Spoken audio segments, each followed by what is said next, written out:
दोस्तों हमारे भारत देश में नेटवर्क मार्केटिंग के क्षेत्र में कई कंपनियां ऐसी हैं जो कि लोगों को हमेशा से बेवकूफ बनाने में बिलीव करती आई है और वो हमेशा बेवकूफ बनाती रहेंगी। दोस्तों उसी कड़ी में कंपनी का नाम आता है जो कि खुद को हमेशा इंडिया की नंबर 1 कंपनी होने का दावा करती है और वो कंपनी अब क्या कह के लोगों को फुद्दू बना रही है, क्या कह के लोगों को बेवकूफ बना रही है। आज इस पूरी वीडियो में वही चीज आपके सामने लेकर आया हूं। दोस्तों बेवकूफ बनाने के ना कितने तरीके हो सकते हैं, आज आपको ये वीडियो देखकर समझ में आ जाएगा कि वो कंपनी अपने डिस्ट्रीब्यूटर्स को यानी कि अपने साथ जुड़े हुए लोगों को जिन्होंने उन पर भरोसा किया है उनको कैसे बेवकूफ बना रही है। पूरी सच्चाई इस वीडियो के आखिर तक आज आपको पता लगेगी।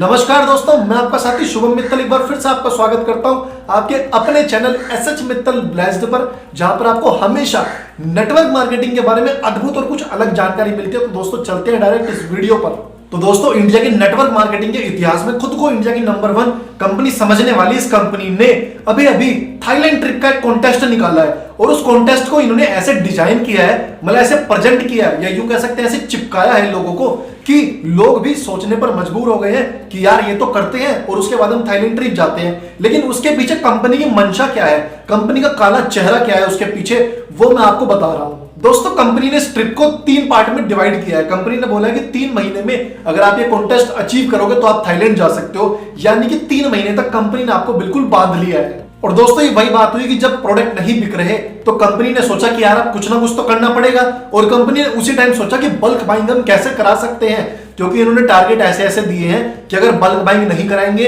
अपने प्रोडक्ट ज्यादा नहीं बिकवाएंगे तो थाईलैंड आप नहीं जा पाएंगे। और थाईलैंड जाने के लिए इन्होंने ये बहुत ही बेकार दिमाग लगाया है। दोस्तों इस थाईलैंड ट्रिप में जाने का कॉन्टेस्ट क्या है, वो कैसे अचीव करना है, वो मेरी इस वीडियो में आपको नहीं मिलेगा, उसके लिए आप कहीं और देख सकते हैं। मैं केवल यहाँ पे वो चीजें बताने आया हूँ जिनकी वजह से लोग बेचारे भ्रमित हो रहे हैं, लोग परेशान हो रहे हैं। दोस्तों यही जो ट्रिप है ना, इस ट्रिप के बारे में जो खुद को इंडिया के महागुरु कहते हैं, जिनके लिए लोग ये भी कहते हैं कि अगर God of network marketing Google पे डालो तो उनका नाम आता है, तो उन शर्मा जी ने कुछ दिन पहले एक लाइव किया था। उस लाइव में उन्होंने कई बातें करी हैं। अगर आपको मेरी बातों पर ना यकीन है तो उनके लाइव में जाके भी आप सुन सकते हो कि क्या उन्होंने बातें कही है नहीं कही है। जो बातें उन्होंने कही थी उन्हीं बातों का काउंटर जवाब में लेकर आ गया हूं।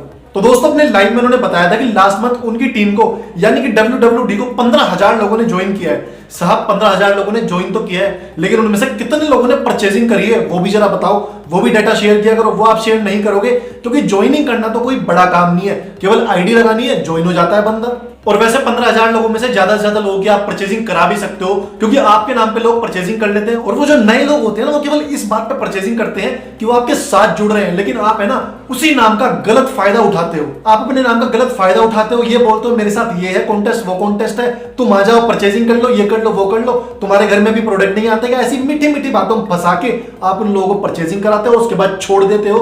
क्योंकि जो पिछले इतने नए लोग जुड़े हुए हैं ना, उनसे भी जाके पूछ लो कि कितने लोग आपके साथ हैं। जो अपने साथ पुराने और काफी टाइम से लोग जुड़े हुए हैं वो तो संभाले नहीं जा रहे हैं। नहीं नहीं बच्चे आप क्या संभालोगे, इन बेचारों को तो पता भी नहीं है कि अभी ये आए हैं केवल और केवल आपका चेक बनवाने के लिए। और जो आपके नीचे के थोड़े बहुत लोग हैं जो आप जिनको कोड लीडर बोलते हो, क्योंकि कोड लीडर में भी जो पहले के लोग थे वो चले गए हैं, तो उन सबका चेक बनवाने के लिए बस ये बेचारे नए बच्चे आए हैं। उसके बाद आप कहते हो कि 12th क्लास के लोगों ने थाईलैंड अचीव किया है। तो जो 12th क्लास के बच्चों ने थाईलैंड अचीव किया है, क्या आप इनसे 5 साल बाद भी मिलवा सकते हो? अगर इनसे 5 साल बाद भी मिलवा सकते हो तो अपने लाइव में 5 साल बाद आके इस 12th क्लास में जो बच्चे ने थाईलैंड अचीव किया है उससे मिलवाइएगा जरूर। दोस्तों जितने भी लोग यहाँ पे सुन रहे हैं ना, वो क्लियर सुन लीजिएगा, जिस बच्चे ने 12th क्लास में थाईलैंड अचीव किया है इनकी टीम में, उससे आप 5 साल बाद है ना मिल नहीं पाओगे यहाँ पे। और ये 5 साल बाद में मिलवाने की बात इसलिए कह रहा हूँ क्योंकि ये लोग है ना हमेशा बोलते हैं कि 5 साल रुको, 3 साल रुको। कुछ नहीं होता भाई साहब, मैक्सिमम लोगों का 3 साल 5 साल रुक के भी जो उनकी कोर टीम में पहले लोग थे ना, जब ये नेस्वी छोड़ के आए थे उस टाइम के कई लोग इनके साथ आज भी नहीं है।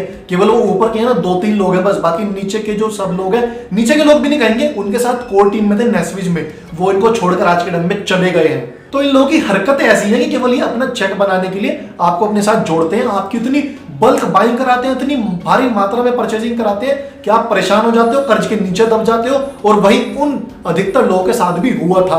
और आगे ये जनाब अपने लाइव में कहते हैं कि 800 लोगों ने थाईलैंड को क्वालिफाई कर लिया है। साहब ये मत बोलिए 800 लोगों ने थाईलैंड को क्वालिफाई कर लिया है, क्योंकि क्वालिफाई करने का मतलब होता है कि बंदा पास हो गया है। अभी ये बताइए कि 3 महीने में थाईलैंड क्वालिफाई करना है, जिनमें से पहले महीने में हमने उसको बल्क बाइंग करा के थाईलैंड क्वालिफाई करा दिया है। थाईलैंड क्वालिफाई कराने की पहली सीढ़ी पे चढ़ाया है, अभी 2 सीढ़ियां और हैं। तो हमारे यहाँ पे दोस्तों इतना बुरा सिस्टम बन गया है कि किसी भी चीज को कितने गलत तरीके से रिप्रेजेंट करते हैं सोशल मीडिया पे ये लोग, ताकि बेचारे जो बाकी लोग हैं ना वो बेवकूफ बने। क्योंकि ये जो कह रहे हैं ना 800 लोगों ने थाईलैंड क्वालिफाई किया है, जी नहीं, क्वालिफाई करने की पहली सीढ़ी पे लोग चढ़े हैं और उनको भी बल्क बाइंग करवा के, उनमें से अधिकतर लोगों को बल्क बाइंग करवा के ही करवाया होगा। अपने उसी सेशन में ये आगे कहते हैं कि नवंबर में केवल थाईलैंड जाने का टिकट बुक हुआ है, दिसंबर में भी और मेहनत करो, वापसी आने का टिकट और करना है। भाई इन्होंने है ना लोगों को बांध के रखने की है ना नई नई टेक्निक अपने माइंड में तैयार कर ली है। अब ये कह रहे हैं नवंबर में बुक हुआ है जाने का, दिसंबर में बुक करो आने का। नहीं साहब, अभी जनवरी में भी ये मेहनत करवाएंगे, क्योंकि ये जो कॉन्टेस्ट है ना 3 महीने का है, 2 महीने का नहीं। ये इनकी चिकनी चुपड़ी बातों मत आना। और ये लोग जो कहते हैं ना टाइम फ्रीडम, इन लोगों के पास जिंदगी में कभी टाइम फ्रीडम होगी ही नहीं। मैं कहता हूं अगर किसी भी नेटवर्कर के पास, मैं किसी भी नहीं अधिकतर के पास कहूंगा, अगर 99% नेटवर्कर को टाइम फ्रीडम पे इतना भरोसा है ना, तो भाई साहब 3 महीने 4 महीने अपना फोन बंद करके कहीं घूम के आओ। 3 महीने 4 महीने बिल्कुल भी अपने किसी ऑफिशियल या जो प्रोफेशनल बंदे हैं उनसे कांटेक्ट मत करो, देखना बिजनेस खत्म हो जाएगा, ठप हो जाएगा। तो कुछ नहीं है, अगर इस इंडस्ट्री में आप आओगे ना तो इन जैसे लोगों की चिकनी चुपड़ी यही बातें सुननी होंगी। और कोई नहीं भाई साहब, अभी इन्होंने बोला है नवंबर में जाने का बुक हुआ है, दिसंबर में आने का। अभी पता है जनवरी में क्या बोलेंगे, कहेंगे वहां पे खर्चा भी तो होगा, आप लोग घूमोगे फिरोगे, उसके लिए जनवरी मेहनत करो। और आगे ये कह रहे हैं कि आने का टिकट भी तब मिलेगा जब 2600 पीवी करोगे टीम बिल्डिंग बोनस के साथ। भाई साहब बहुत चीजें ऐसी हैं जो कि इन्होंने अभी आपको नहीं बताई, अभी आपको टाइम पे आने पे बताएंगे और जनवरी में भी आपसे मेहनत करवाएंगे इस इंडस्ट्री में। और इस इंडस्ट्री में इस कंपनी ने सबसे ज्यादा लोगों को काटने का बहुत बढ़िया प्लान हमेशा के लिए तैयार किया हुआ है। अब इन जनाब को अपने लाइफ में याद आई अपनी टीम के लीडर्स के नाम लेने की, तो वहां पे कुछ चुनिंदा लीडर के ही नाम ले पाए। भाटिया जी हैं, नरवाल जी हैं, एक जो 20-25 साल का, वो 20-21 साल का लड़का, ये हमेशा कहते हैं कि 20-21 साल का लड़का है, प्रताप सिंह, आप देख लेना नाम है ना, उसको ये कहते हैं वो आज तक बड़ा ही नहीं हुआ है। वो नेस्विज में जब था जब भी 20-21 साल का था, आज ही 20-21 साल का है, तो उसकी असली उम्र ये कभी नहीं बताते हैं। उसके अलावा गौतम ब्रदर्स हैं और भी काफी लोग हैं। नेपाल में एक बंदे का नाम लिया कृष्णा का, तो जो नेपाल है, बांग्लादेश है और इनके अलावा और जगह के जो कंट्रियां हैं वहां पे तो आप किसी लीडर का नाम ले ही नहीं पाए, या वहां पे किसी लीडर को काट नहीं पाओगे अब तक। और कह रहे हैं कि और लोग जो बच गए हैं वो मुझे याद नहीं आ रहे। अरे चाचा होंगे तो याद आएंगे ना, जब है ही नहीं तो याद कहां से आएंगे। आपको जिन लोगों को याद रखना है, ऊपर के 10-15 लोगों को, उनका आप नाम याद रखते हो, बाकी टीम से आपको क्या मतलब, नीचे कोई भी आए कोई भी जाए, आपको कभी कोई मतलब रहता ही नहीं। क्योंकि जो अपने साथ मेन लोग जुड़े हुए थे, जिनको आप नेस्विच से भी लेके आए थे, वो आज के टाइम में कितने लोग आपके साथ जुड़े हुए हैं? मैक्सिमम लोग आपका साथ छोड़ के चले गए हैं, क्योंकि उनको आपकी घटिया हरकतों का, आपकी असली चेहरे का पता चल गया था। और जो इनका डेटा है अगर वो सही है, यानी कि जो 15,000 लोगों को ज्वाइन कराया, जिनमें से 800 लोगों को थाईलैंड क्वालिफाई करा दिया है, बाकी जो भी लोग हैं उनको थाईलैंड क्वालिफाई करवा देंगे 2 महीने में। क्योंकि इनका क्या टारगेट रहता है, जो 3 महीने का टारगेट है वो 1 महीने में भी करा सकते हैं ये। आप टेंशन ना लो, अगर आप नवंबर दिसंबर में कुछ नहीं करोगे ना, जनवरी में आपको बोलेंगे 3 महीने का टारगेट कर दे, मैं ऊपर बात कर लूंगा, थाईलैंड लेके चलेंगे। तो इतने ये लोग आज के टाइम में हवसी हो गए हैं, अपना चेक बनाने के लिए कुछ भी कर सकते हैं। थाईलैंड ट्रिप के लिए जो नए नए लोग लाए हैं और जो अंधभक्त हैं, केवल यही परचेजिंग करेंगे जो इनका चेहरा समझ चुका है, इनकी असलियत जान चुका है, वो इस कॉन्टेस्ट को अचीव करेगा ही नहीं, या कह सकते हैं कि जो बल्क बाइंग है वो करेगा ही नहीं।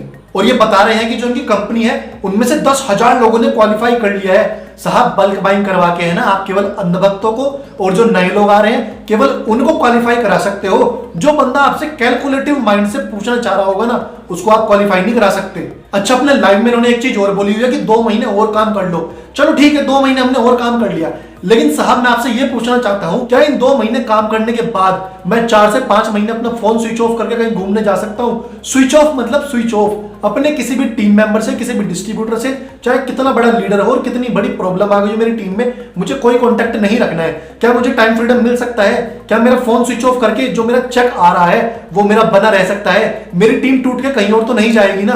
या जो चलो मेरा चेक आ रहा था, क्या उसका 90% चेक मुझे हर महीने आएगा? अगर ये गारंटी आप दे रहे हो तो फिर टाइम फ्रीडम है। और अगर टाइम फ्रीडम है ही नहीं तो बार बार टाइम फ्रीडम क्यों चिल्लाते रहते हो? क्योंकि इस बिजनेस में दोस्तों टाइम फ्रीडम ना तो आज है, ना कल थी और ना कल होगी। तो आप लोग ये मत सोचना अगर आप अंधभक्त हो या नए हो कि केवल आने वाले 2 महीने आपको और मेहनत करनी है, पिछले महीने आपने मेहनत करी है फिर आपकी जिंदगी सेट है, कोई आपको दिक्कत नहीं है। ये बिजनेस मॉडल ऐसा मॉडल है कि यहाँ पे आपको हर महीने भागना पड़ेगा, हर महीने काम करना पड़ेगा और हर महीने पैसे मिलेंगे। इसमें कोई बुराई नहीं है, लेकिन मुझे इस बात से दिक्कत होती है कि ये लोग जो कहते हैं ना टाइम फ्रीडम, भाई साहब ये बिजनेस भी एक तरीके की जॉब ही है, आपको काम करना पड़ेगा। जितने बड़े बड़े लेवल पे लोग हैं ना, आप इनको देख लो, अगर इनको इतनी टाइम फ्रीडम है तो ये आज के टाइम में अपने बिजनेस में इन्वॉल्व क्यों हैं? और इन्वॉल्व भी नहीं, बहुत इन्वॉल्व है। वो क्यों है, कभी सोचा है आपने? जी नहीं, आपने नहीं सोचा होगा, मैं बता देता हूं। क्योंकि 99% लोगों को आज भी अपना बिजनेस बचाने के लिए भागना पड़ता है। बस उस चीज को ये लोग एक्सेप्ट नहीं करते हैं, और हमारा जैसा जो बेचारा डिस्ट्रीब्यूटर होता है वो इन चीजों पर ध्यान कभी देता ही नहीं है। वो इन लोगों की केवल चमक धमक देखता है, जबकि उसको ये नहीं पता कि इस चमक धमक को इन लोगों को मजबूरी में करना पड़ता है, नहीं तो आप लोग कहीं और भाग जाओगे। इनको ये डर लगा रहता है। अच्छा, और फिर इसके बाद इस कंपनी की मैनेजमेंट लाइव आती है 2-3 दिन बाद। वो कहती है कि अब जो नए लोग आएंगे, यानी कि जो दिसंबर में ज्वाइन करेंगे, उनके लिए जो क्राइटेरिया है दिसंबर, जनवरी, फरवरी, इन 3 महीनों में उनको थाईलैंड का कॉन्टेस्ट अचीव करना है, तो हम उनको ले जाएंगे। क्राइटेरिया वही सेम है।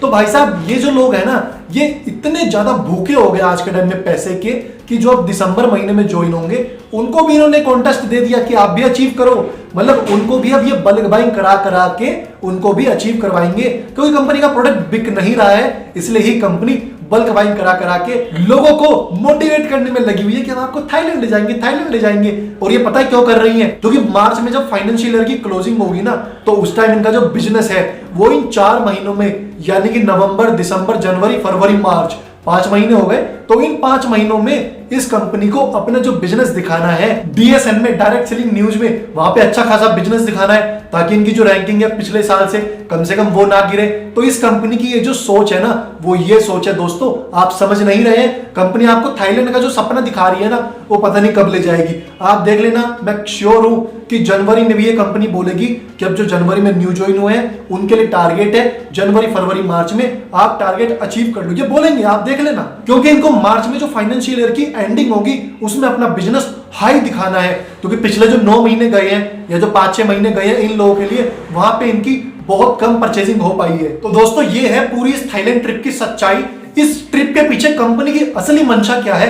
कंपनी की असली मंशा ये है कि डायरेक्ट सेलिंग न्यूज में उसको अपनी रैंकिंग को बढ़ाना है, या कम से कम उतना तो रखना है जितना पिछले साल था, ताकि लोगों को मतलब ये कहने का मौका ना मिले कि देखो कि जो इस कंपनी की रैंकिंग है वो डीएसएन में फिर से गिर गई है। तो दोस्तों, ये जो इनकी मंशाएं है ना, ये बहुत बुरी है। और अगर इनकी मंशा ये नहीं है तो मैं जब मानूंगा जब ये लोग नवंबर, दिसंबर, जनवरी में जो लोग कॉन्टेस्ट अचीव करेगा उसको फरवरी में थाईलैंड घूमने के लिए भेज दे। लेकिन ये फरवरी में नहीं भेजेंगे। आप देखना, जब ये लोग जनवरी वालों के कॉन्टेस्ट निकालेंगे तो बोलेंगे कि ये लोग भी जनवरी, फरवरी, मार्च में जितने लोग क्वालिफाई कर ले वो कर ले, ताकि हम लोग फिर अप्रैल के बाद घूमने जाएं। और यही होता है इन जैसे लोगों के साथ। मतलब ये अपनी चिकनी चुपड़ी बातें, अपनी जो मतलब नकली, जालसाज, फरेबी, नकाबपोश वाली जो बातें होती हैं, वो ये इसलिए दिखाते हैं कि ताकि जो लोग हैं वो इनसे जुड़े और एक बार थाईलैंड होके आ जाए, उसके बाद ना इनको उन बंदों से मतलब, और वो बंदे तो बेचारे इन कंपनी वालों से क्या मतलब रखेंगे, क्योंकि उस बेचारे के पास तो कुछ रहता ही नहीं है ज्यादा। तो दोस्तों, इन जैसी कंपनियों ने जो ये गोरख धंधा चला रखा है ना, अपनी दुकान में पैसे भरने का और आप लोगों को थोड़े बहुत पैसे देके भगा देने का, आप लोगों को सेल्समैन बनाने का, इन जैसी कंपनियों की इस चाल के पीछे क्या असली सच्चाई है वो भी पता किया करो। और थैंक यू सो मच दोस्तों, बस यही आपको समझाना चाह रहा हूं कि इन जैसी कंपनियों से हमेशा बचो, वरना ये आपको ना जिंदगी भर चूसती रहेंगी और आपको एक दिन ऐसे कर्जे में, एक दिन ऐसे मोड़ पे जिंदगी के लाके खड़ा कर देंगी कि आपको इन जैसी कंपनी को छोड़ना पड़ेगा। क्योंकि ये कंपनियां ना जॉब की तरह होती है, आपके ऊपर चिपकती हैं तो आपका सारा खून चूस जाती है, पता भी नहीं चलता आपको। थैंक यू सो मच दोस्तों, बस ये आपको समझाना चाह रहा था। कैसी लगी मेरी ये वीडियो प्लीज मुझे कमेंट करके जरूर बताइएगा। वीडियो अगर अच्छी लगी हो, वीडियो को दोस्तों लाइक कर दीजिएगा। चैनल पे पहली बार आए हो, चैनल को सब्सक्राइब कर लीजिएगा। उसके आगे जो ऑल बटन है उसको भी प्रेस कीजिएगा, सारे वीडियोस का नोटिफिकेशन सबसे पहले आपके पास पहुंचेगा। इसके अलावा दोस्तों, वीडियो को शेयर भी कीजिएगा ताकि ज्यादा से ज्यादा लोगों को इन जैसे नकली दरिंदों की सच्चाई पता चल सके। थैंक यू सो मच दोस्तों, मिलता हूं अगली वीडियो में एक और नए धमाकेदार और बेहतरीन टॉपिक के साथ। जय हिंद।